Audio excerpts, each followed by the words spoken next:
Oh yes, here we are. We are live. This is a fun time. I'm gonna need Charlie XCX to chill a little bit while I talk.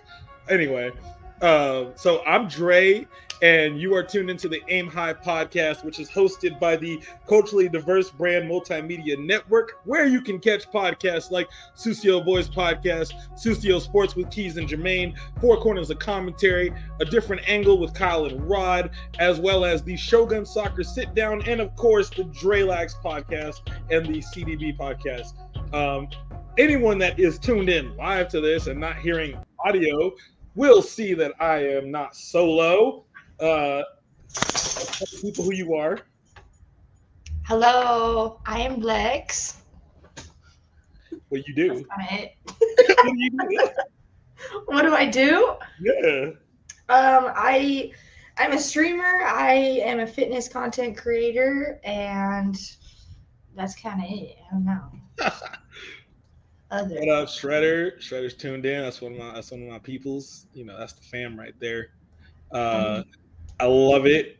So when it comes to like fitness, like what got you into it? I guess. Well, it's kind of like I feel like how a lot of people start. Like originally, I just got my heart broken, and I was like, okay, I'm getting my villain arc. Step into the gym. like I was like 100 something pounds. So I was just like little. I'm like, you know what? I gotta have some type of outlet. And it changed along the way, but that was like the original. You got the heartbreak is really what. So those Yeah. memes like that you see on social media about people getting their heart broken and going into the gym, like that's a real thing. No, yeah, it is a real thing. That's exactly what I did. It was like the super cliche. So So before you started like working out and stuff, like what were you like? What was life doing? Like, what was life like for you? Were you doing sports? Were you just kind of not doing much? yeah, I always did sports growing up. I played kind of like every sport because my parents were just like, try this, try this, try this. So I tried literally everything for at least a season. Turned out I was horrible at basketball because I was too short.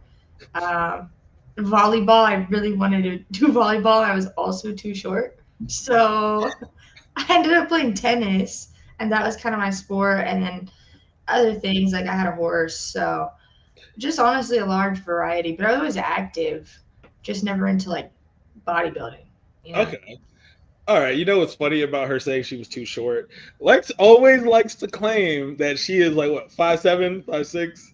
No, I tell people I'm 6'2", Yeah, you know? she's like a Which strong. I am at heart. She's I like a am. at heart. She's a strong 5'4" at best. I'm 5'6", you know, I'm Well, like, go stand it next to a wasn't door on and my prove it. license, so like legally. Okay, she's legally 5'6". No one can ever Yes. call her short. She's average height. Um, so what was it like for you the first time you went to the gym? I had my first photo that I ever took when I went to the gym, and I was just like, I don't even know what that fit was, honestly. I just like found whatever I could. It was hideous. I look back and I'm like, who let me even buy anything that looked like that? It was disgusting. I should have I had her didn't know do what to do. I was just like, I think like girls hit legs. And so I was like, I guess I just like will do some squats or something. And that's kind of it. I love it. What's up, Bubba? Love it. It's one of our peoples. Um, so you hit. Wait, do you have a picture of the first gym fit? Dude, I don't even think I could see it, but it's sort of just like socks that go midway up your calves, like the most ratchet tennis shoes. Just like some like old like high school t-shirt, like neon. I don't even know. So It you were was at just the like gym and you just like didn't know. Well, one, you didn't know what to wear. Uh, right. what up, Austin? What up, Turtle? Um, so you just didn't know what to freaking wear, and so you like, what were you? Did you feel very clueless in the gym in terms of like what lifts to do and how to do the machines? 100%. No, I feel like I was just trying to use the stuff. I'm trying to like read the stuff on the machines that's like telling you how to do it. I still don't know how to read those. Like it's literally the pictures just don't make sense to me. The the, So the instruction joints, the yeah, little. I'm like, this is not an instruction. They're like, simply just do squats. I'm like, what even is that? So I don't know. I just kind of made it up. But for the first like 2 years of my fitness journey, I feel like I only hit legs. I didn't know how to do anything else. When I guess like because the hardest thing about walking into the gym for the first time is getting through the doors. Everybody would agree with that. What made you go back after the first day, even though you didn't know what was going on and you were kind of just flying by the seat of your pants? What made you go back? I think a lot of it was I just growing up, I always had a lot of like body shaming in like high school and stuff like that, and I just like was super driven to prove everybody wrong, I think. So I just was like, I don't even know what I'm doing, but I'm still going to do it. And I just kept going. And I just would watch people, see what they were doing, start to learn. And I don't know, it was like a space where I could just exist. And it started to feel like a safe space, just away from everything. So I just kept going back and eventually figured it out. But it's definitely a rough start. Okay, okay. So going back to you did say growing up you dealt with a lot of like body shaming, but like earlier you said like you've always been kind of like skinny. So like, do you Yeah. feel like you were body shamed into staying skinny, or did people always make jokes about like gain some weight? Why don't you like that type stuff? Yes, I always heard like eat a sandwich, eat a peanut butter and jelly. I'm like, man, I used to eat a lot though. Is the thing. I just have high metabolism. I would eat the peanut butter and jelly sandwich. I'd eat three. I'm like, bro, it doesn't change anything. And I don't know. I just always heard like, you're so small, you're so skinny, you should eat more. Oh, people don't like people who are too skinny. Just I don't know. A lot of comments about that, and it got to me at one point where I was just like, I want to prove everybody wrong and just like not just look like the stick from a bug's life anymore. You know what I mean? I'm sorry. I'm trying not to be insensitive and laugh because it just sounds ridiculous to me. Eat a sandwich like that. Just Literally. like all things to say to somebody, we're gonna just say eat a sandwich. Like what?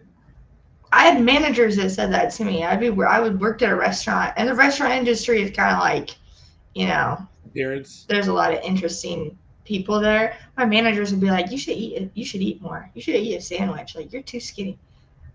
You know what's crazy? I mean, it may not look like it, but I did used to be built like Urkel from like Steve Urkel, minus the suspenders and everything. But like that was me as a kid. Awkward, goofy, and you know, and like, but I was so skinny, and like for a while, nobody thought I was gonna gain weight, and I was just skinny for so long. And then when I had my car accident in like 2014, and I really couldn't be as active as I wanted to because my surgery hadn't happened yet. So anytime I moved my arm any which kind of way, like it would like literally dislocate because I didn't have my coracoid. And so I know how to relocate my shoulder if it ever pops out again. At least I know how to do that. But the like it was interesting going from being like super thin to like gaining weight and then having to obviously like lose the weight and stuff. Do you feel like during the time of like being like skinny and having people say these comments, did you cope or deal with that in like any unhealthy ways? I feel like at one point I did try and just like eat like a lot more. And I was like, I'm gonna eat a ton. I'm gonna learn about this, and but then the opposite happened. Like I started to gain weight, and then my family was like, maybe you want to buy different clothes or something. And I was never like overweight at all. Like I'm talking about like I went from like 100 pounds to like 130 pounds or something. Like nothing like crazy, you know. But it was always just like a different comment no matter what.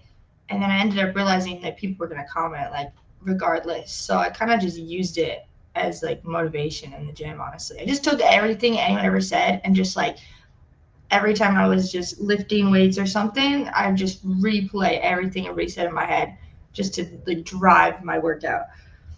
So like what kind of toll did that take on you like mentally having people make comments all the time? it used to bother me a ton because it all kind of started like in high school because I was homeschooled and then I went to high school. So that was the first time I ever interacted with like the real world, kind of. Okay. So it was like a lot of people made comments then. And also, I didn't hit puberty until I was 17, and the doctors were worried about me. Oh. So it was like a whole other thing. I was like, oh my gosh, I'm never going to grow. I'm literally going to be 4'11 forever. And I grew like 7 inches in like 2 years or something. And I don't know, there was just always a lot of comments surrounding just the way that I looked from people and my family and everything that I just it did definitely weigh a lot on me then just because I was really young. But obviously it's changed now and I just used it to drive what I do. So No, how did you like? I guess like how'd you like talk yourself out of like that like negative headspace?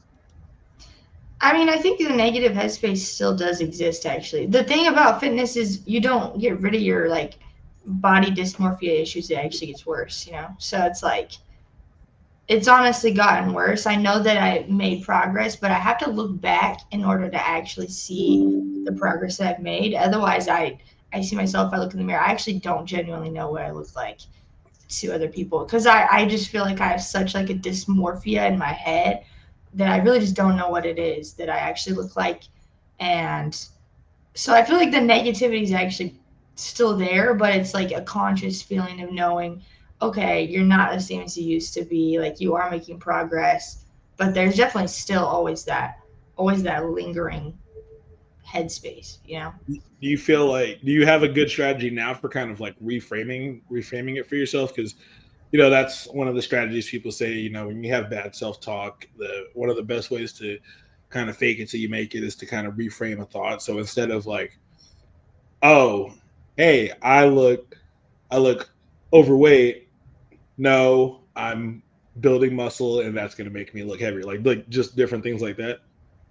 Yeah, what I really did in college, I started to do it because I just had such a negative headspace all the time. And I've like struggled with that a lot, but I would just sit in front of a mirror and just talk to myself positively and like try and just make myself believe those things. Even if I didn't truly believe them, I would just tell myself positive things and just talk to myself as if I was talking to like a friend. And eventually that actually really did change my mindset a lot. And I still definitely struggle with like negativity and like just everything surrounding fitness and eating is still hard. Like I feel like most fitness influencers or like bodybuilders all struggle with that too. And a lot of people don't really talk about it, especially like when they compete too. Like they crash after and they just go through a whole thing there. So there's definitely still I feel like that always is gonna exist when you're doing things that are changing the way that you look, you know? Okay. Um, Fitness wise, what's the like hardest thing you've had to get through on your fitness journey? I had knee surgery because I tore my medial patella ligament, and so coming back from that, I had like a lot of drive in physical therapy to just get better and stuff, but it was really hard to come back from that, especially because like my muscles just completely atrophied, and I was like, oh my gosh, am I ever gonna have the same size leg again? Like, am I ever gonna be able to snowboard or to squat or to run or do anything? I'm like, am I gonna just like be crippled? And at that point in my life, fitness was like the one thing I could rely on. It was like the only thing I look forward to every day. The only thing that made me feel okay. It was just like complete, I don't know, I was just devastated that I couldn't go to the gym. And so that was really hard to get through. And that part of my life was really just difficult and just high stress. I literally got buck as I tore my knee. So I had a puppy. I was like graduating college. And it was just like everything. And I'm I was like, I convinced just want Buck's to go to the never gym. been that size. I don't think Buck's ever been small ever. He has. He actually. He I also changed color too. He used to be red. There's no way he went from red to white. He went from red to like cream color. He actually was like bright dark red. The let's see. So what's the I guess like what's the hardest thing you've had to get through mentally and like emotionally, Like with fitness or just in general? just in general? There was a point in my life where I like had really, really, really bad anxiety, and I just had panic attacks multiple times a day. Like I just could not control them. I'd be driving, I'd have to like pull over really fast, just really just like overwhelming type of anxiety. And that was probably freshman, sophomore year of college, and that was just like a really just dark time, honestly. And I went to therapy for that, and I feel like that's when I really strengthened my relationship with like God as well. Like I really found what I felt through um, my relationship there, and I just had to change kind of like the whole trajectory of my life. I think because I just was in such a dark place. And so I changed a lot of things then, and then like fitness helped, therapy helped, just really the people that I surrounded myself with. There was a lot of different things, but I know it was like a really like turning point for me in my life. Okay, that's solid. Um, when it like, so you said the people around you like helped. What was the like? I guess like what was the point in time when you kind of made the shift from like maybe not having the most ideal people around, and then like finding people that like were really like supportive? It was because in college, when I first went to college, I was trying to find like my group of people. I was trying to find my friend group, and I wanted to be friends with everybody, like the most friends you could have. And then I realized that people are just, you can't really trust them all. They all have their own agenda. And I was super naive, I think, like when I first was meeting all those people. So I kind of went from a point of like, I had a big group of friends. They were all kind of just like not good people. I realized that. And then I was just alone. And I was alone for a while. Then I ended up just by random coincidence, kind of, I made some of my best friends. But I really had to realize this like small circles better, and you don't have to have like so many people. It's just, I don't know. I feel like a lot of people end up realizing that at some Yeah, point. I mean, I went through a similar like shift when I was in college because like freshman year, like you're in a building with like on like and then like on your one floor alone there's anywhere between like 30 to 40 people that are all living in dorms, and so you feel like all these people, you feel like all these people. The fact that there's a YouTube for Legs later is hilarious. Anyway, that's hilarious. Anyways, anyways, you go from like feeling like you like know all these people to like once y'all don't live 10 steps away from each other, you're like, you kind of like reevaluate and you're like, dang, like who are who are all these people?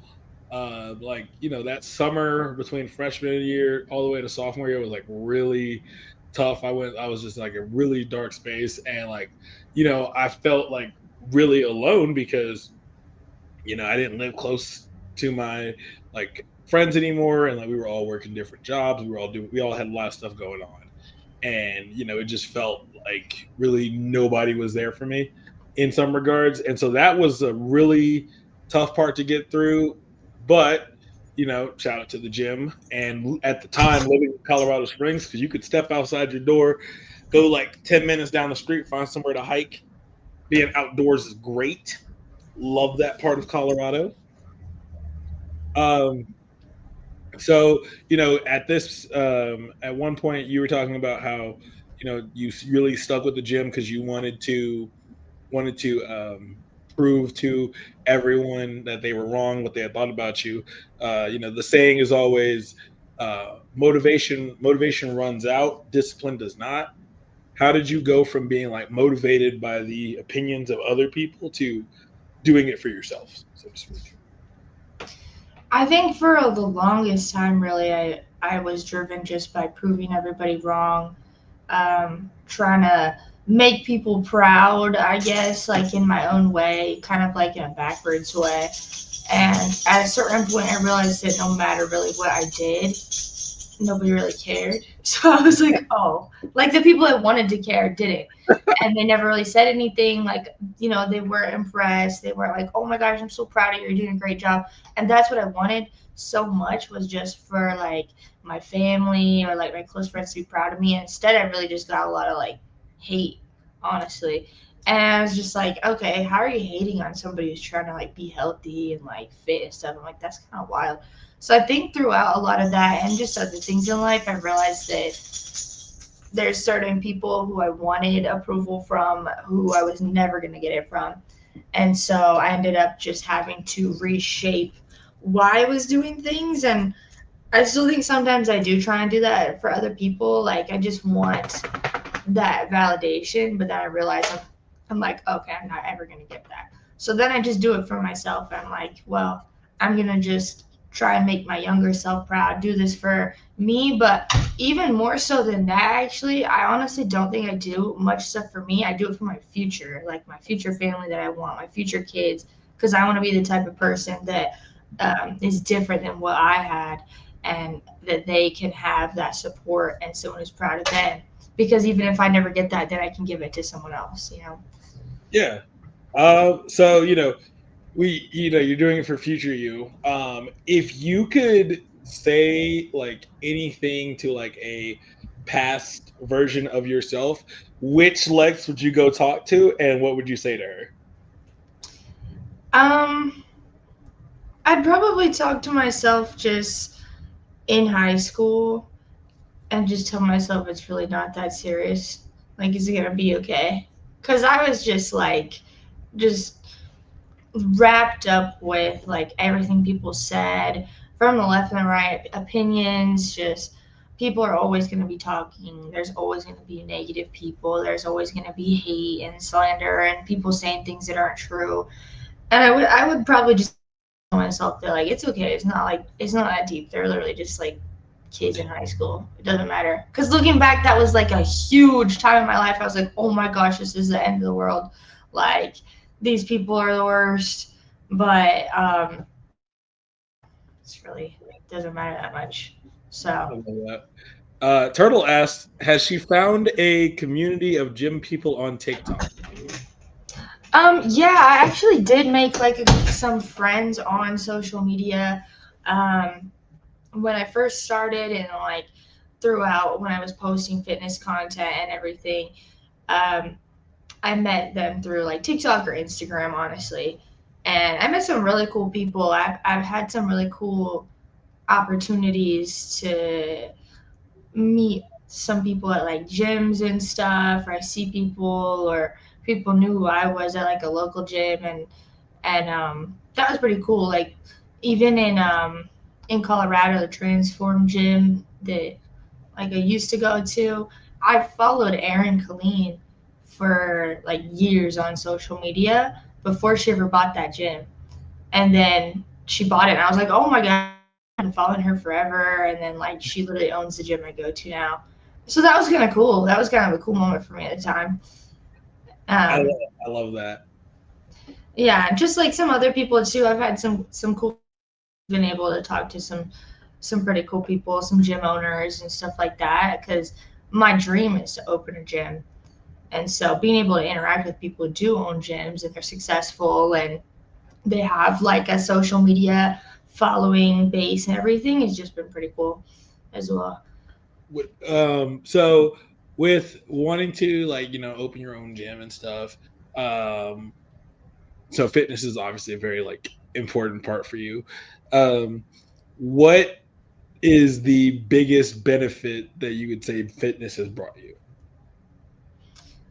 Honestly, probably just like the mental space is huge, but also just learning about trusting the process of things, getting to try different things like doing a bulk, doing a cut, like actually trying to do it right. It's taught me a lot of patience because I have no patience, like at all, in anything. Like, I literally just don't. And so with fitness, like, you can't overnight just like gain muscles. You can't get skinny. You can't like just build like that. And I'm still having to learn that as well, that you have to be patient, take that time. And I think that's super important because I definitely need more patience still. But yeah, I don't know. You're pretty patient whenever Buck's doing something. I mean, I've learned, but I don't know. That's because I have to like, you think about certain things. Like it's a dog, they don't really know. People, I'm like, okay, people should know. Yeah. um, so Bubba asked this: what is the muscle group that both of y'all hate to do, and what's y'all's favorite to hit? So for me, I love legs. Anyone that knows me knows I have a bunch of leg related puns and jokes that I make. And allegedly, people say that my shorts are too short. Allegedly, it's not. They're 5 inch. 5 inch shorts is perfectly fine. Leave me alone. Muscle group that I hate to hit though, I hate chest day. I hate chest day. Not my favorite. What about you? That's actually funny because I hate hitting legs. Like it makes me so. I just dread it. It makes me sick. It's just like the heaviest lifts, the most intense workout. And I'm like, oh my gosh, not leg day. So I actually hate hitting legs, even though I need to hit them more. Like I'm wanting to incorporate them more. But my favorite day to hit is shoulders. Even though it's like people consider accessory item, I just love hitting shoulders. If I could just have like freaking massive capped delts, that would be a dream. Just that, even. For anyone that does not follow Lex on Instagram and does not know, Lex has very strong legs. So her saying she hits legs is cap. It's got to be I cap. hate it. I hate it. I really do. It's like I be crying during leg day sometimes. Whenever I'm like having a bad day and I need to cry, I'm like, I guess I'll hit legs and just make it worse. And Jermaine said. it's like, you ever Jermaine cried said, in the gym? You have like a little puddle next to you? yeah. You have? No. Listen, look. Jermaine said he wears boxers with pockets. That's crazy. In the gym, No, bro? Oh, I do not. You've seen the gym pics. You know I don't just wear boxers with pockets. They're shorts. I You're mean, in the progress photos chat. no, true. They're That's shorts. crazy. That's actually crazy. They're shorts. Leave me alone, Jermaine. Um.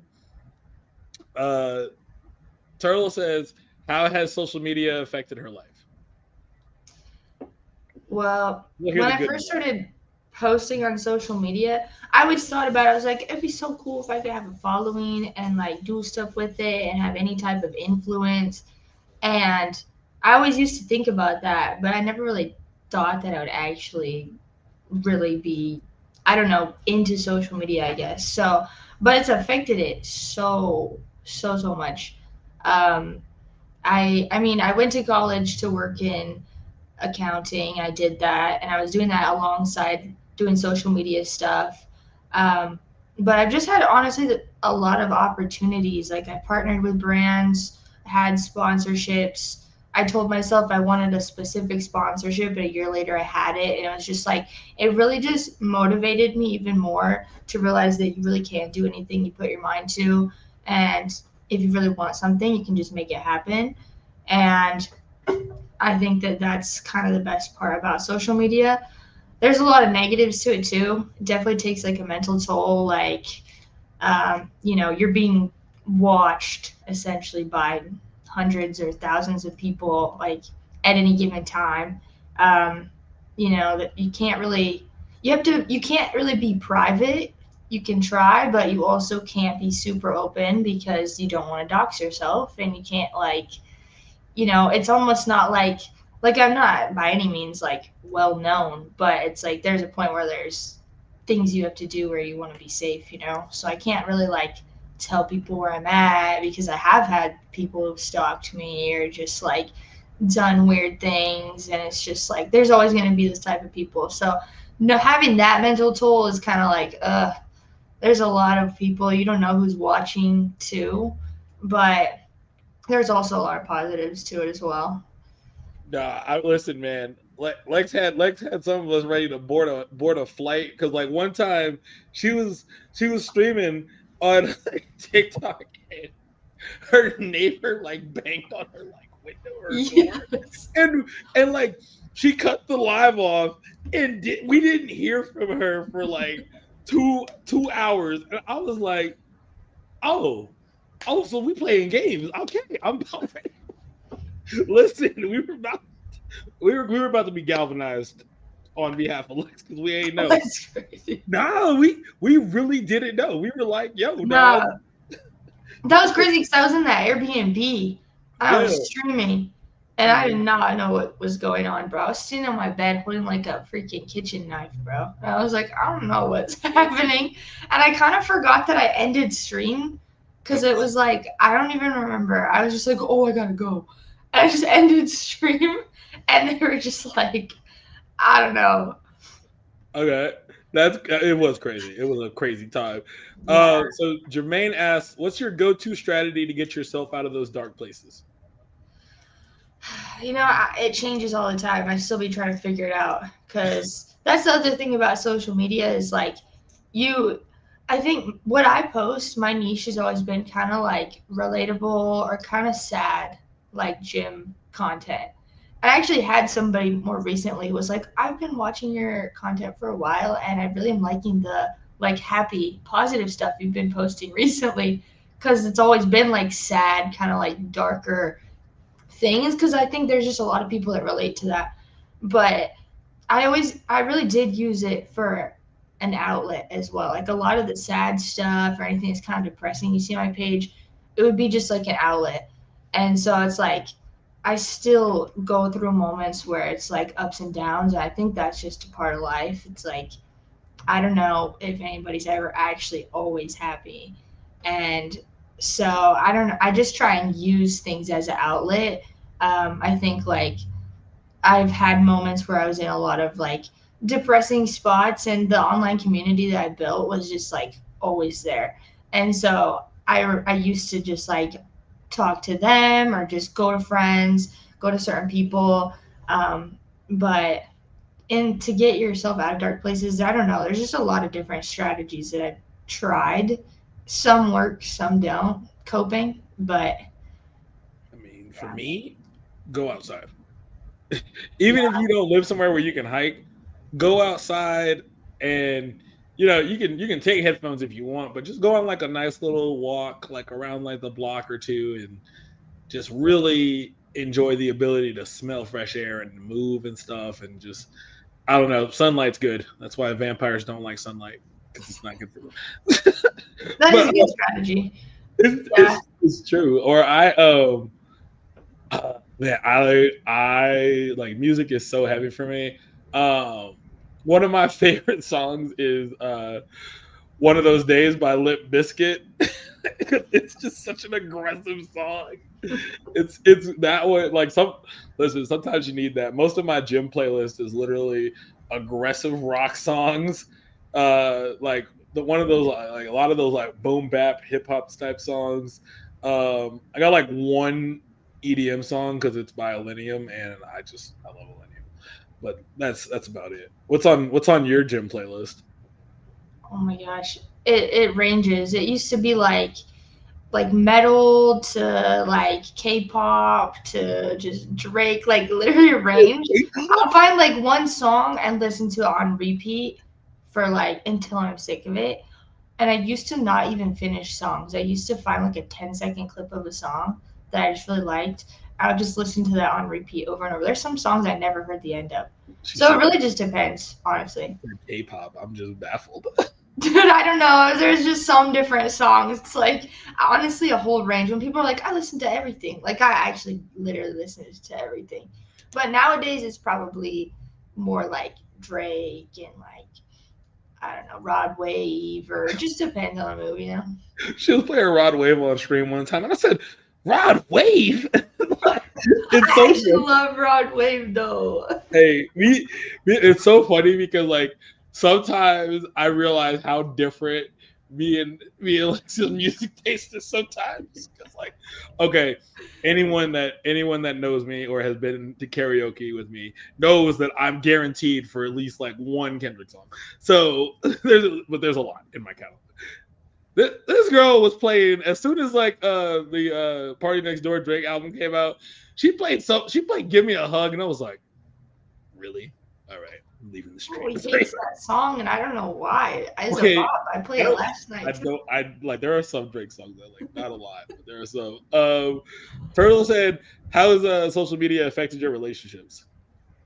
Um, well, let's see. So in the past, really negatively, because I was just trying to like start up social media. Um, he's talking about like romantic relationships or just in I general. I think Probably he's all. talking about both. Yeah, so like romantic relationships in the past when I first started, super negatively. Like it was just like being a female, like you get a different kind of audience, which makes it tough. So like if you have, your significant other or whatever, a lot of times if they don't really understand the social media or what you're pushing for, they look at it as just like you look like you're attention seeking, which social media is literally for attention. So it's like, if you break it down, anybody who's ever hate commented, you just want attention. I'm like, yeah, like I want everybody to look at my post and like it. Yeah, of course. Like that's the entire point. Um, there's of course different ways to do it, but at first super negatively. Um, but like my current relationship, like Marty does social media too, so it does not really affect it in any negative way. Just because if you understand you're in the social media world, you understand what it's like. You get, how it works and everything. And I think it's really hard for people who are outside of that to jump into understanding it. Um, so I kind of get that in a way, but as far as like um, friendships and family and stuff, my family and like friends, it's almost like some of them just really never understood or tried to understand. Even my own family just really like hate it a lot and still do. So maybe they'll never understand it. Like maybe it's like a older millennial thing, I don't know, or a boomer thing, and they're just like, I don't understand. So I try not to think about it as much, but it's like honestly a lot of hate from people who are like close to you, which is like, you know, don't really always expect that, but Well, and like, what's I guess like I haven't really been able to encounter and have a conversation with someone who really like doesn't feel like support from people like close to them. So like for me and for anyone that's seen the podcast I do or anything like that, y'all know that some of the closest people to me is like Keys, Shredder, Ahun, Jermaine, House, Sloan. Big shout out to Sloan, big time. And those are also the people that like I confide in with a lot of stuff because like just there's a lot of people. There's a lot of people. Big time shout out to my 3-time Grammy winning songwriter Marty. Yeah, that's love, big time love to Marty.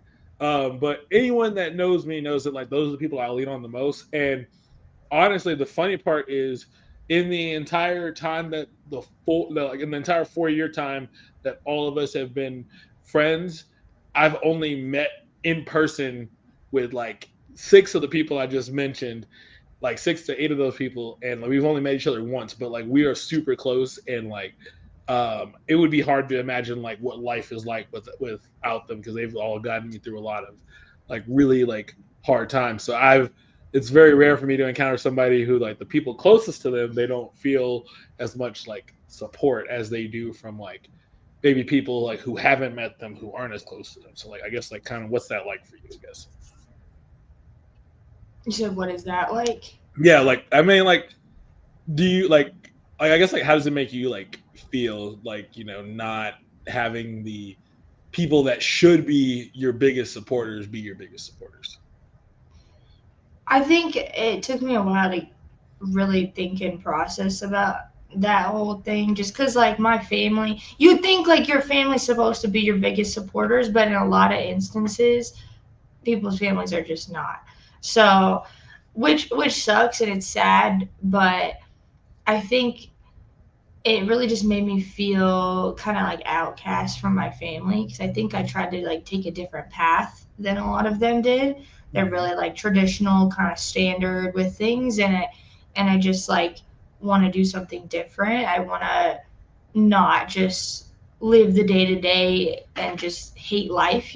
So, um, I think it's harder for people to understand, but I had to come to a point where it's okay that they don't understand. And it's like, if they can't support you where you're at and they don't want to support you, then they really don't care for you like that, I don't think. And realizing that definitely like is hurtful. Like that sucks when you think that people who are supposed to care about you and love you and support you, if they're not, then that's just difficult to comprehend.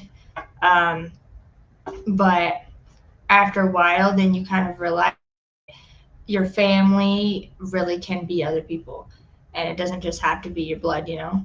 And so I think I found like family in like my friends and other relationships I have that seem closer even than my actual blood family, and are they're way more supportive. And I made a post one time that was like, it'd be like the random people who are the most supportive, and your actual friends and family are just like not at all, you know. And it's hard because you grow up thinking with that mentality that your family's supposed to be your backbone, they're supposed to be there for you, and then when they're not, and it's other people, it's like, oh, you kind of have to shift your whole mindset and process how it feels first. But I think it really has just opened me up to realizing that there's other really good people in the world, and it doesn't have to be your blood family, and that's okay. Yeah, I like what Jermaine said, where family can be the best and the worst. Like, it's it's one of those, like that statement right there reminds me that the world we live in is not as black and white as we grow up thinking, where, like, there's so much nuance and caveats to so many things, because you, like you said, you grow up thinking your family's going to unconditionally support you through every venture, like as long as you are not harming anybody or doing something like hateful, your family's going to have your back. And then when they don't, it's a bit of a shock for you, and you're just like, oh, I thought you would be rocking with that. And it's like, hmm. But it's nice being able to kind of, like, once you get older, pick your family, so to speak. Yeah, a lot of things you have to think, when people are not there for you or they're hating on you or something. It's always like probably 90% of the time just a projection of themselves, anyways. And so you can't really take it personal either. Let's see. What are your plans for the future? I still think it's What are funny your that Blazer what has do a you want to YouTube do in channel. 5 years? Bro, that's like a job interview. They're like, so what's your 5 year plan? And I'm like, bro, what? Like, still be alive and like, I don't know. Like, I don't know what What? I'm eating tomorrow. What do you mean 5 years? I I hate like, when they answer shit. I don't know. I my rough outline though, I want to get married. I want to have kids when I'm like in my 30s. And I want to start a gym, probably multiple businesses, get into some other things. I've always been super entrepreneurial mindset, and I just love business, and that's why I went to business school. So I don't know. I've always just like started little things and just run with it. I think it's really fun just to see if it works or fails, and then you try something else. So Okay. So, um, when it's like, you have a following on Instagram, you got a following on TikTok. Do you feel like, in, like, with your, like, with the following in mind, it's like there's times where you may feel a way about something, or you want to, like, repost something or share something, but it's like, oh wait, my name will be attached to this, and this might be an opinion that people, like, don't like, or um I can't move this way because it might come across wrong, like stuff. Do you ever feel like that? yeah, definitely with like, especially during like politics and stuff like that. It's like I try and stay away from that really because it's just like, I don't know. Everybody has so many opinions. I don't really want to be a part of the whole like two-sided thing. So I don't really repost things like that. Or I've definitely seen some things and it's like, oh, that could be like a call out. And you just kind of, I don't know, I kind of think about it. I'm like, maybe I don't want to post that. There's definitely things I've not posted just because I know that the way that I'm meaning it is not going to come off to people like how I'm seeing it, and they're gonna twist it. I go through when I post things, and I'm like imagining how people can twist it and how they could shape it to be something negative, and I try and not post things like that. Yeah, I've gone through like a similar things. Like I don't have a huge like following. Like it's not a huge following, but it's still a decent following. And like there'll be times where like I don't share like a certain post to like my Instagram story, or I don't repost certain TikToks because I'm like, you know what? These like this amount of people follows me, like these certain people follow me, and I don't want any one of them taking it some type of way. But then I'm also kind of like, mm, if the shoe fits, slip it on and walk in it. Like, Yeah, I actually lost some friends at one point because I posted something about like fitness and about like just like I don't know, like just something surrounding like not body shaming, but more so like the point of it and the way it was portrayed was different, and it was more so like you're in control of your body and how you look, and I still believe that like if you put in the effort and the work, like there's no reason for people to be unhealthy. Like that's your choice, and you let yourself get to that point. And so I posted something like that where I truly was like, yeah, I do believe this.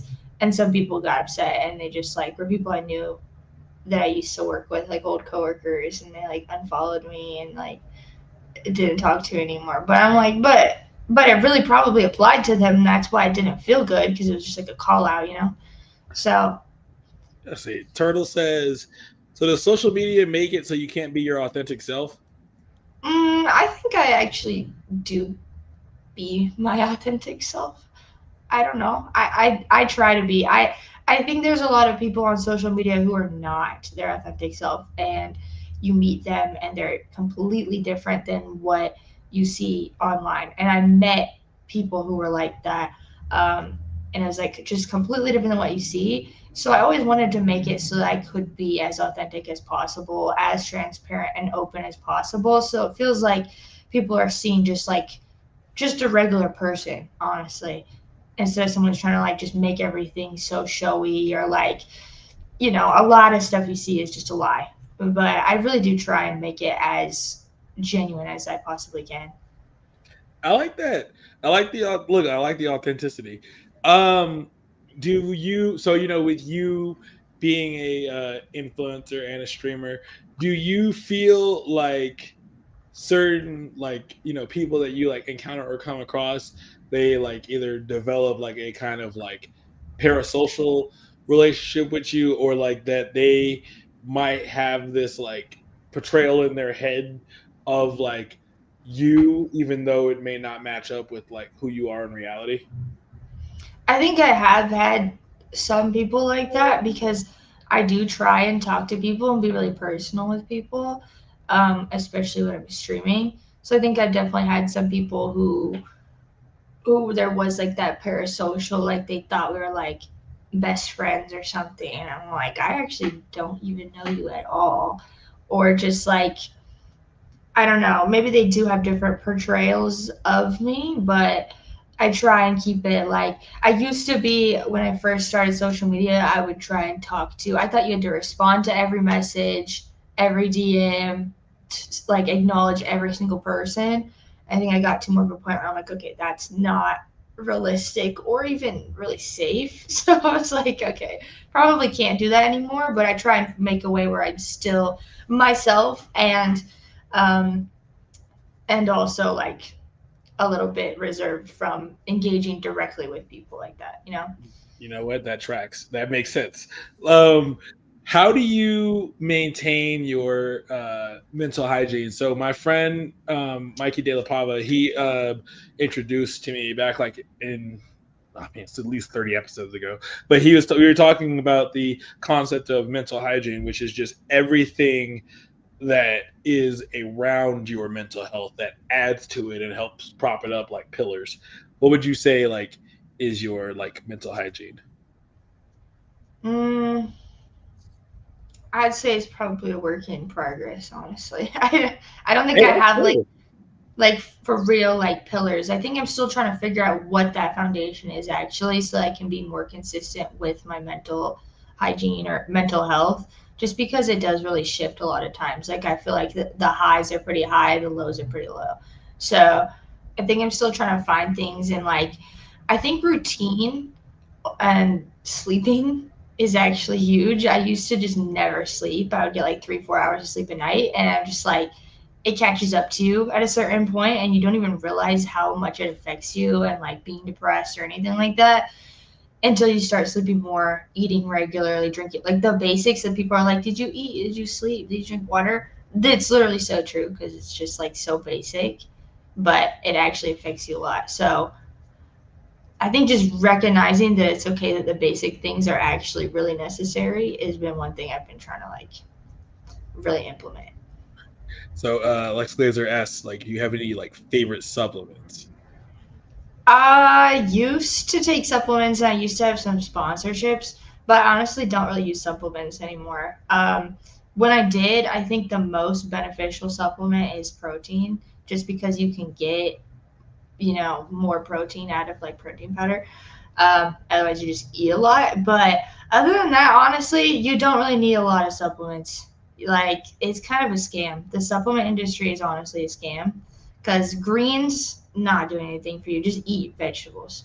It's not gonna like make your stomach flatter or whatever. Like, it's all just kind of a scam. Like, creatine is really good to take actually if you're trying to introduce more creatine because that's naturally produced in your body. But some of these other things, it's like you should start to always try and get all your base nutrients in food.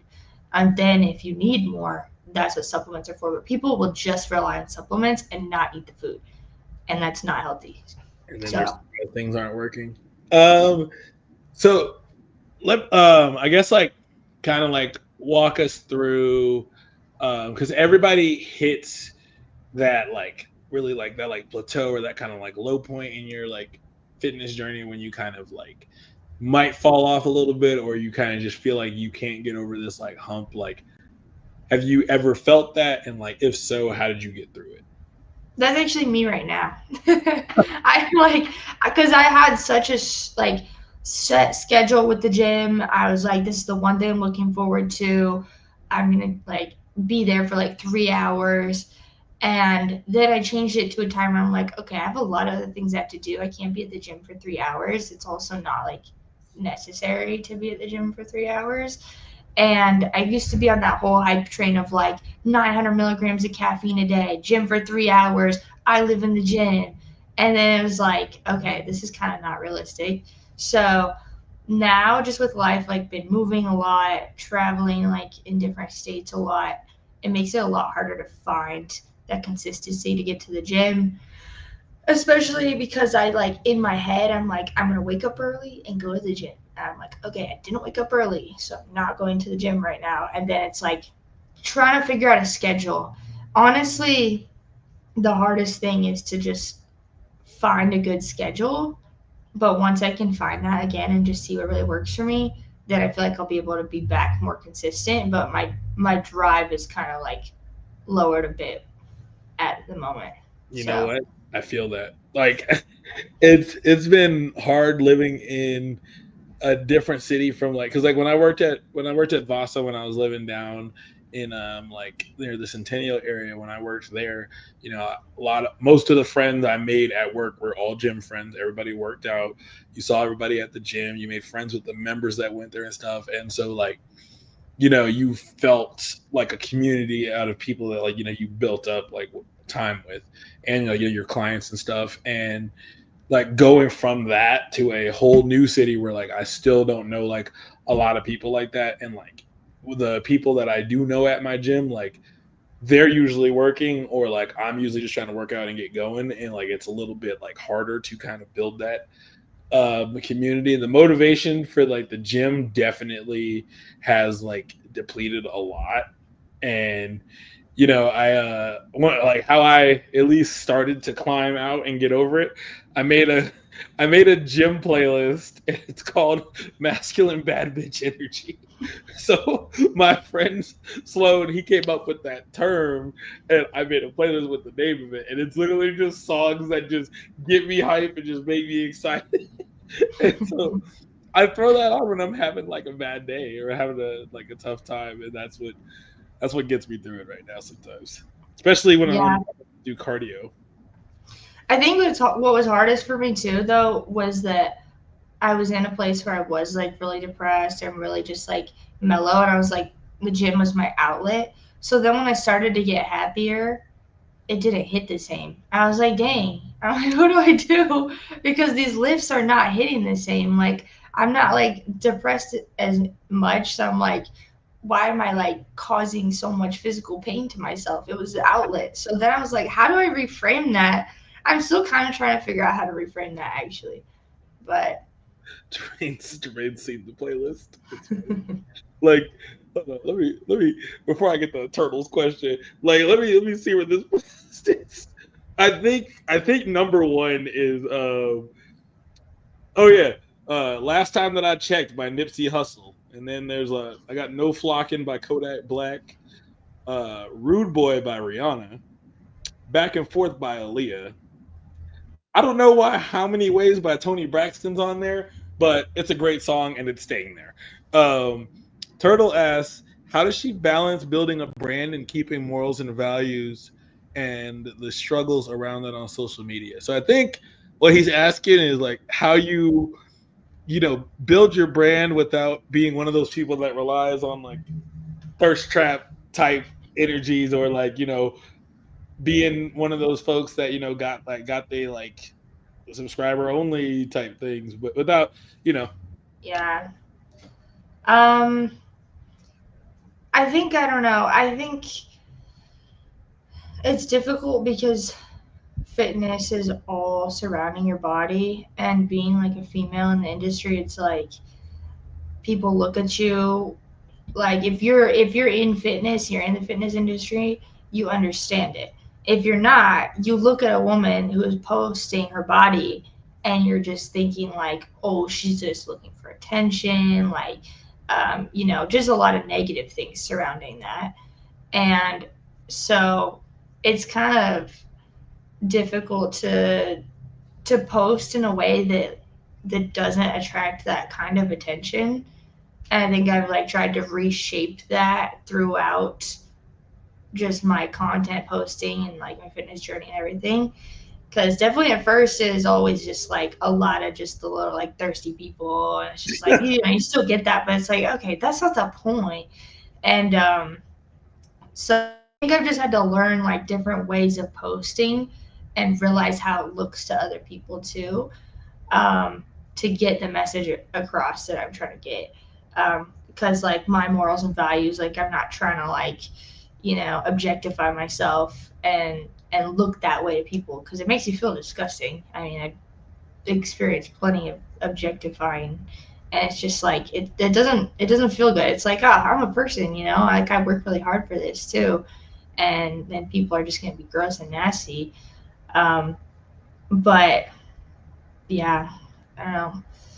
like it's well, but like it's also one of those things where like you like when you post like you're not out here like in like 2.5 inch shorts with like cheeks out and like Yeah, and or like like you're not in the gym and like what's basically looks like a bikini, like you're not in the gym and like that, like you're dressed yeah, pretty regularly like how most people would be at the gym. So like I can definitely see how like something like that would like really just like hit like different, but with also like that like level of like objectification, like I can imagine that like you're not gonna like post like if you're like at the beach or like at the pool because you already get comments like that on the regular, so you're not gonna like give them any yeah. more reason to be like, oh. Right. Yeah. Like it's just kind of like using common sense, I guess. It's like, okay, you know what people are gonna be thinking or like doing. It's just like, just stay away from anything like that. Um, and I don't know. I've had like a lot of weird experiences with people, I guess. So Okay. just try and keep it more like this is just fitness. Let's see, another good question. How do you deal with the negativity that comes with social media? So like, because Um, I know you're on Instagram, but I'm sure TikTok has a different dynamic too, and problems that come with that as well. yeah, there's a lot of negativity. I think like there's always going to be negativity as well. And I think it used to really get me like down a lot more because what people think, I used to always want to be like, yo, I don't, I preach like what people say doesn't matter. Don't listen to other people. But at the end of the day, it really does affect you, at least me. And I think about everything that people say or what people think because I'm projecting myself to the world. So, um, the negativity kind of drags on you after a while. There have been points where I'm like, okay, like, gotta change this up somehow because all the hateful comments, just anything negative is just like so much. But now I've just been trying to just ignore it and realize that people kind of don't really know anything. They're just talking. They're just behind a keyboard. It's like, I'd be playing a video game and people are like, your ass. I'm like, okay, well, I mean, I might be, but I'm like, yo, I'm learning. It's okay. And it's just like, Come out you saying, can, "Oh, your ass!" Like, and it's like also though, you can change the way people think too. Like, there's been people who have been super hateful. They will come at me sideways, say something crazy. And then if you respond with like something peaceful and kind, I've had people switch up and like come back and apologize to me for being like that. So it's just like a lot of the times you got to realize that people are just projecting something within themselves. And if you just react with like positivity and you're kind to them, then a lot of times they do switch up. So so okay, that's what I totally see where you're coming from. This one's from Turtle. So like, do you do because I'm sure you and Marty both get some crazy comments or attention. Like, do either of y'all ever feel a way about like the way that certain people might comment or like consistently comment or anything like that? yeah, I know when I first started talking to him, I didn't want to go into his chat like when he was streaming because it was just everyone was just so like down bad, and I was like, okay, I don't want to see that. And it's just like things like that. Like I'm not really like a jealous person because I'm like the person I'm dating, the person I'm with, like I trust them fully, and if you're gonna do something weird, like that's on you. Like I'm not gonna sit around and be like, oh my gosh, you're talking to this person, like like there's just no energy for that. So it's almost just like with certain things, it's like I don't know. I don't worry about anything with him, and I know he doesn't worry about anything with me. And it's just like there's always going to be weird people, and then you just kind of figure out how to navigate that and just like open communication. If there ever is anything that's weird or bothers you, and it's like you don't see the context. I mean, I would just ask him, and he would just explain like, oh. So it's really just nothing crazy, honestly. I guess like what's it like having that kind of like assurance and like security? Like what's it like being in a relationship that gives you that? It's really nice. I mean, honestly, I just like I don't really think about it. It's like I've been in previous like relationships or whatever where it's like okay, everything's just chaos. Everyone's worrying about what you're doing all the time, like controlling like where you at. I need your location. All the cliches that people go through. And it's like it's nothing like that. Like just this relationship I'm in now with Marty is like it's just kind of like you're just existing with like your best friend and there's just nothing really wrong. So, I love it. especially with social media, is crazy too because you'd think there'd be a lot of issues, but there's just not. So, She's like, yeah, it's so funny because like the with social media, like the go-to thing is like so many, like I'll say this, so many dudes specifically can't fathom when there are like other dudes who have like healthy relationships with women. It's the craziest thing. yeah, Like true. if we're ever doing any TikTok like battles or anything like that, somebody like who's another like streamer or somebody who like new that comes into the chat, if they see anyone being like normal or nice to like, they're like, oh, they're a simp. Yeah.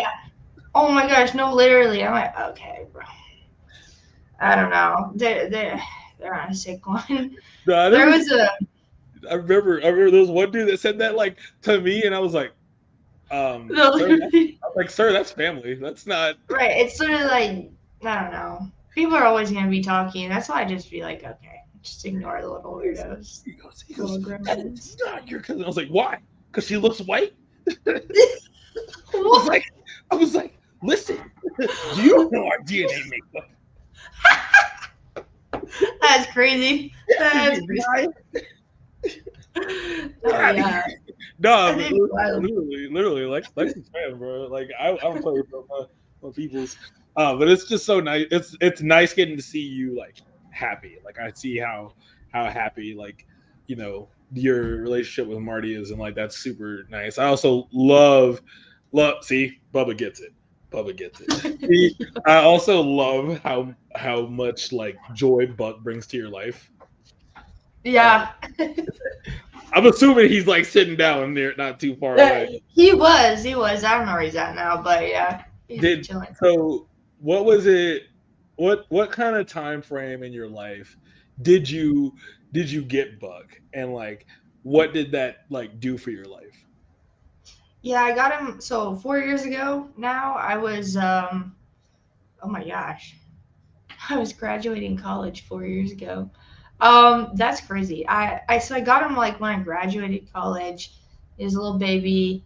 Um, I was honestly like just in chaos at that point in my life. Just all my relationships were in chaos. I had my knee surgery. I had Buck, just a crazy little puppy. But he was literally like my best friend. Like even when I was ever in like any darkest moments, I was just like, I gotta just make sure Buck is okay. And I feel like I don't know. I feel like he's just helped me a lot in ways like he would never understand. But just knowing that you have something to take care of that can't live without you just really changes parts of your life a lot. So definitely positive impact for sure. Okay, so speaking of positive impact, what kindles joy for you? What? What kindles joy for you? Kindles joy? Mm, I think music does a lot. Music is huge, honestly, for me, like just with every emotion. But I think what makes me like the happiest at times is really just listening to like certain music that just gets me hype. Used to be like going for drives. I used to drive a lot. Now I don't, but used to.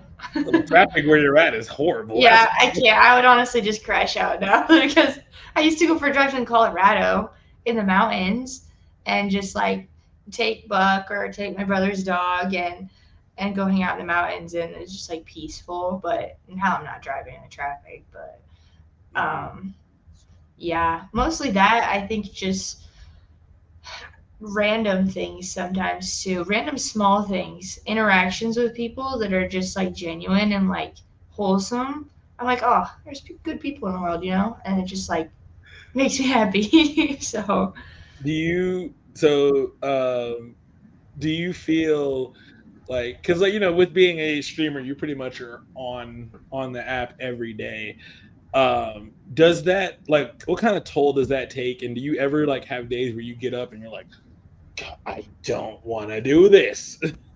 yeah, sometimes before I go to sleep at night, I'm like, oh my gosh, I have to wake up tomorrow and do it all again.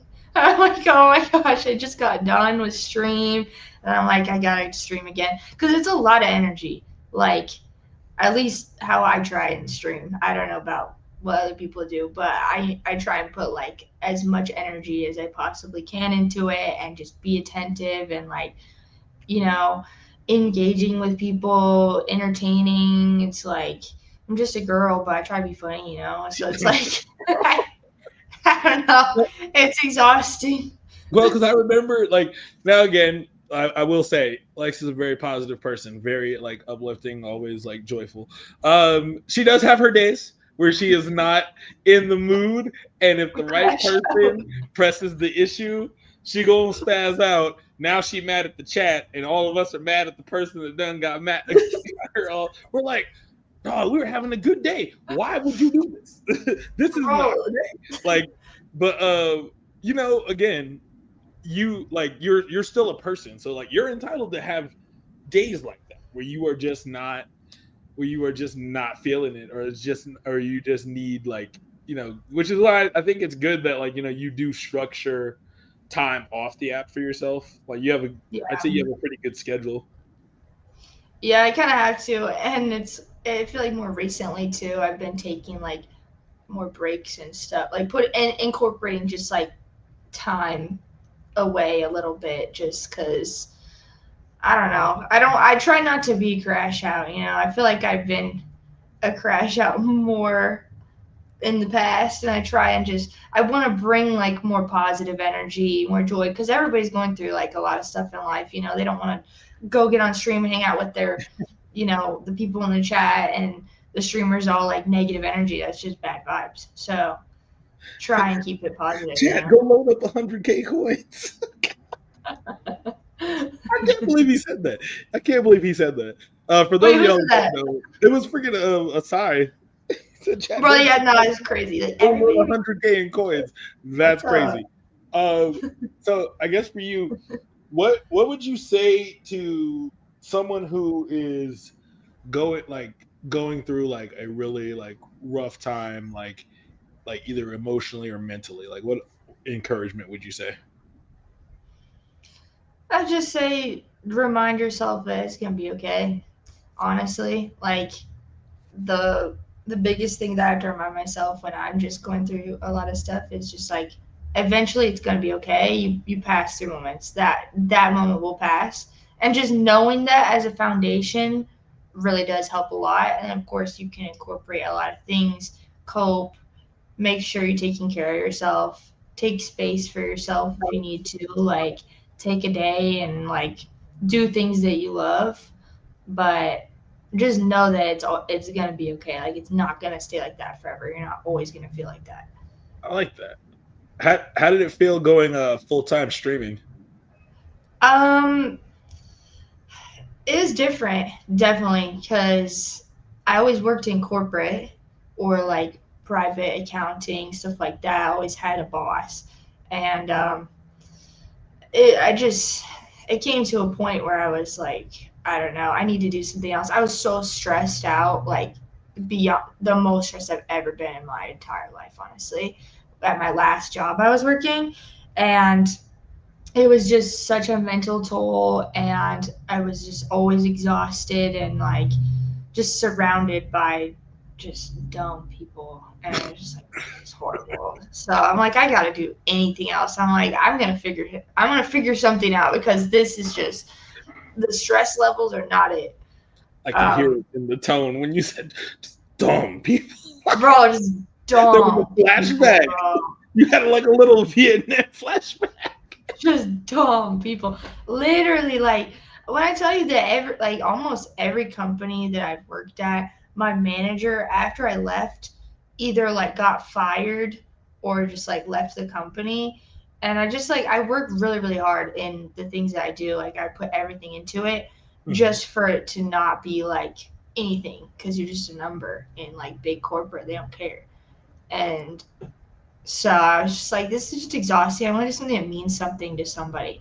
And so I don't know. I went into full time streaming and like social media like 6 months ago now, I guess. Okay. And it's still stressful, but it's just like a different type of stress. It's more of a like I'm the only person who can like make things happen instead of like reporting to somebody else. What is your favorite thing about yourself? Mm, I think I don't know what you call it. It's like I feel like I can figure anything out.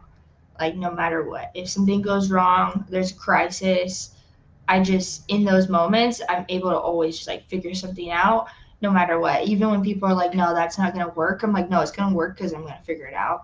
And whatever happens, I'm gonna make something work. And I just know that to be true about myself. So I think that's my favorite thing. Okay. What is the best skill you've learned, and like what's a skill you want to learn that's going to benefit your life going forward? Mm, Best skill I've learned. The one that I want to learn is better time management.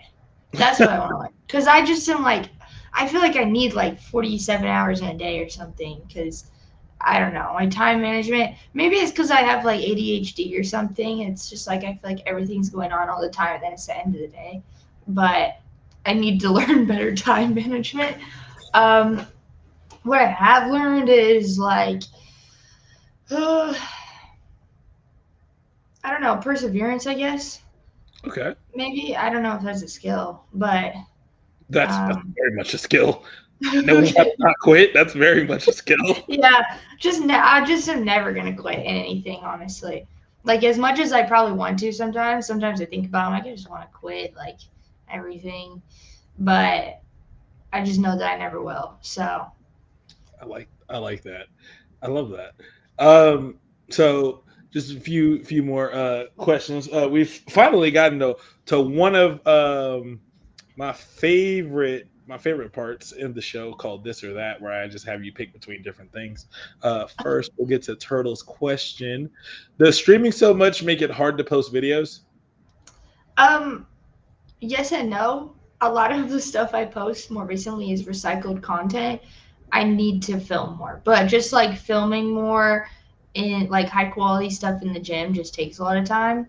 So with streaming a lot, it kind of have to choose between. So maybe there's some days though, like where I can incorporate both and stream while filming like my content. I used to do that too.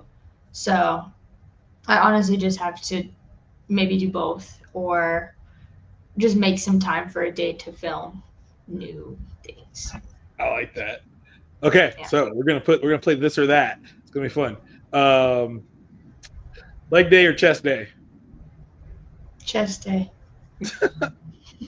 Coke or Pepsi? Coke. Dog or cats? Dog. Zoo or aquarium? Aquarium. Wait, what? Hold up. She picked the aquarium? That's crazy. Wait, why the Fish. Oh, I aquarium? love sharks. Like sharks are one of my favorite animals. Okay. You know what? That's valid. Sorry, most people don't pick the aquarium. That's why Really? most people get the zoo. Um, Basketball or hockey? Basketball.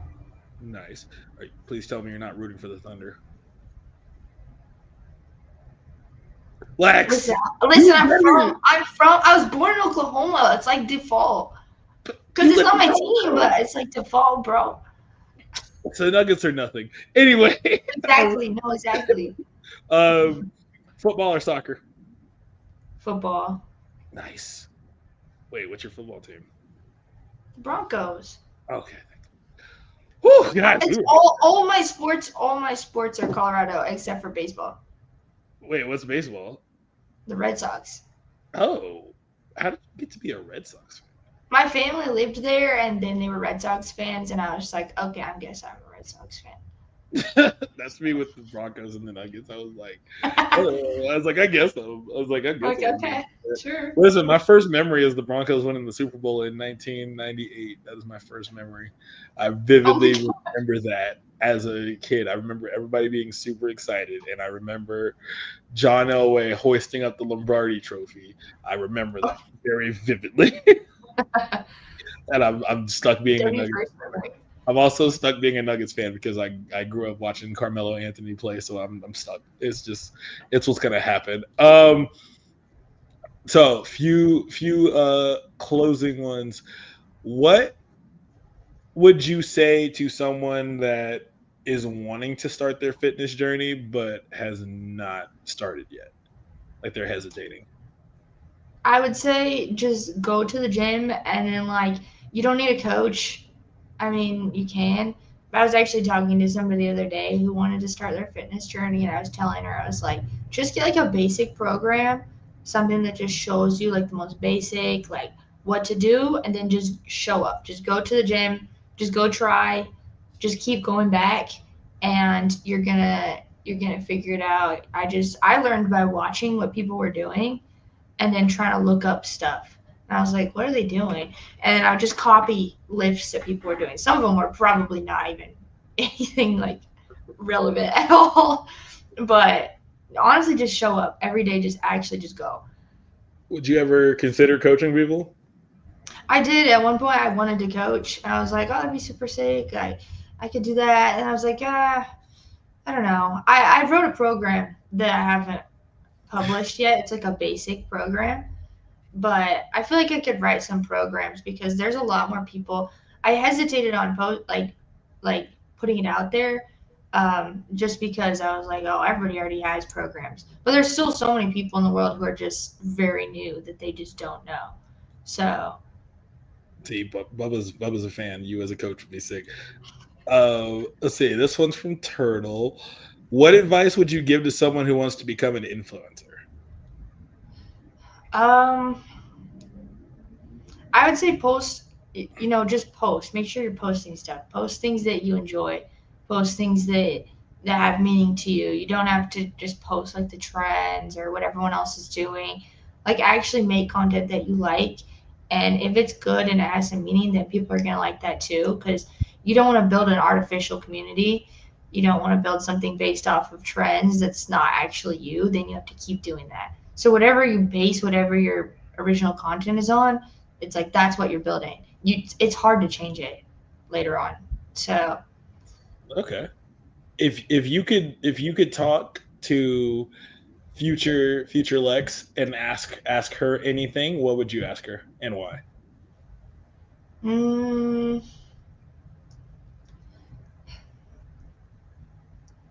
I don't know. I think I would ask myself like if my knees are failing when I'm old. I'm kind of curious if I'm gonna be disheveled. I'm not gonna lie. I'm Bruh, kind of Lex scared. is 26 and she said she got bad knees. Bro, Yo, I'll she be got thinking she about got it. the she got those Nikita Lyons knees. That's Bro, crazy. they said I was gonna be a cyborg or something when I'm older because I'm gonna have to get like new knees and hips and stuff. I'm like, I gotta know. Hey, they gonna give you the knee. Yo, they said your knee's weaker than Eminem and lose yourself. That's crazy. Ah, that's Yo, crazy. they gonna get you. They gonna get you the bionic knees like you, Winter Soldier. Yeah, please. That would be better. I got bag of chips knees, bro. I walk in, it sounds like a bag of chips. That's crazy. I'm Yo, serious. your knees sound like car keys jingling when you walk. Yeah, bro. It's just. You're like, ah. You're gonna ask your future self, have my knees failed me? Like that. I'd be like, am I okay? I also want to ask my future self if I like am like after I have a kid or something, if I'm still gonna be fat or if I like bounce back. I need to know. Uh, what do you, man? I guess like you know, best laid plans. Everybody has a plan for what kind of parent they're gonna be until the kid arrives. Thankfully for me, my son is small human, so there's not much like parenting I got to do besides interacting and like playing with him and stuff.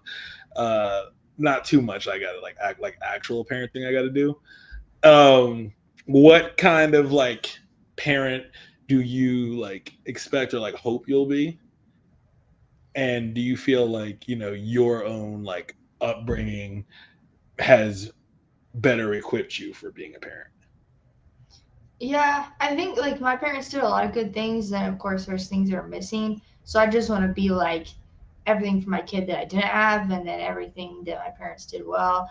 And like I don't know, I just imagine that my kid's gonna be like my best friend, honestly, just like a little mini best friend, and they're gonna be a good kid though, because you know those people on airplanes where the kids that are crying and shit. Oh my god, bro. I'm like, how did you get like this? How's your kid screaming in the store? How's your kid running around free? Oh my gosh. Nah, that would never be me. Like, I'm not gonna be like a strict, like, you don't do that. Like, they're not gonna have like the little, like, the rope that they gotta The put on your leash backpacks. the leash kid.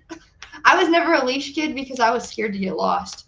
So, yeah, but no, my kids are not gonna be like crazy. I don't know, um, guys. Lex gives me boy mom energy. I feel like she's gonna be the like that. Like that's gonna be your first kid as a boy. I feel like that's what I'm feeling. We'll see. Definitely. Do you feel like being homeschooled caused you a great culture shock when you like integrated with the real world, so to speak? Because anybody that doesn't know, we make SpongeBob jokes at Lex all the time, and it goes right over her head because she wasn't allowed to watch them. No, I actually was allowed to watch SpongeBob, but I just Oh. don't remember. It was like a fever dream. So it's like there's like things, there's like glimpses of it that I remember, but then I literally don't. So I don't even know. But I feel like being homeschooled, I was definitely sheltered. So going into like high school and stuff, there was like I was definitely naive and sheltered, and I was like, oh, these people are actually so mean. My first day of high school, I cried in the bathroom. No. I used to bring a hairbrush to school, and I would go and like brush my hair between classes. I don't know why I did that, honestly. I'm like, bro, your hair is fine. It's literally straight as a steak. Like, you don't need to brush it. And just like, I don't know. It was kind of a shock, but I don't know. Social awkwardness too, probably. Like, it's definitely a little bit awkward. Yeah, I was innocent. I still am innocent, honestly. People be saying stuff to me, I'm like, I don't know what that is. She's like, I don't get I've never seen that. I don't know. I don't It's know. funny. Or like, somebody say something insane in the chat, and she's like, that's crazy. Yeah, or it's like they be saying something, referencing something. I'm like, I genuinely don't know what that means. Nah, man. One time I tried Most of the time, whenever Dre says something, I'm like, yeah, I don't really know what you're saying. Like, nah, man. I've never heard that reference before. Nah, bro, listen, I am wholesome. Don't let Lex lie to you. Definitely wholesome. Yeah, I said, I forgot. One time I said people would describe me as wholesome, and Lex goes, "Yep, that's the first thing I would think." Yeah, the first thing. Yeah. I ain't never been more offended in my life. Oh man. Yo, like, tell the people where they can find you and follow you. Not your actual. Wait, you said what? Tell the people, huh? Tell people where they can find you at, like, social media. Oh, yeah, my TikTok is Alex Reuter _. They're gonna spell it wrong in the chat, bro. It's REUTER _, not router. Same for Instagram. It's all honestly linked. If you find one of them, you can find the rest. It's all linked in the link tree. A valid. Twitch. Also, Instagram. Go grab yourself one of these hoodies. As you can see, the 818s. Lex is wearing it. I would have been wearing mine for this, but it's like 89 degrees in Colorado. I was about to say it's probably hot. Nah. Anyone that's hearing the song that's played in the background, it's called Outstanding. I want you to know and remember that you are outstanding as a person. The things that you want, you are outstanding. If you got ambition, you're doing outstanding. If you woke up this morning, you have a place to sleep, a roof over your head, a way to get to work, people that love you, you are outstanding. Life is always worth living, and always make sure to remember that. Lex, do you have any parting words for the people? Hell yeah. The words? That's the words. Hey, we putting that on the tombstone. Hey, make sure you guys tap in with the other podcasts on the network.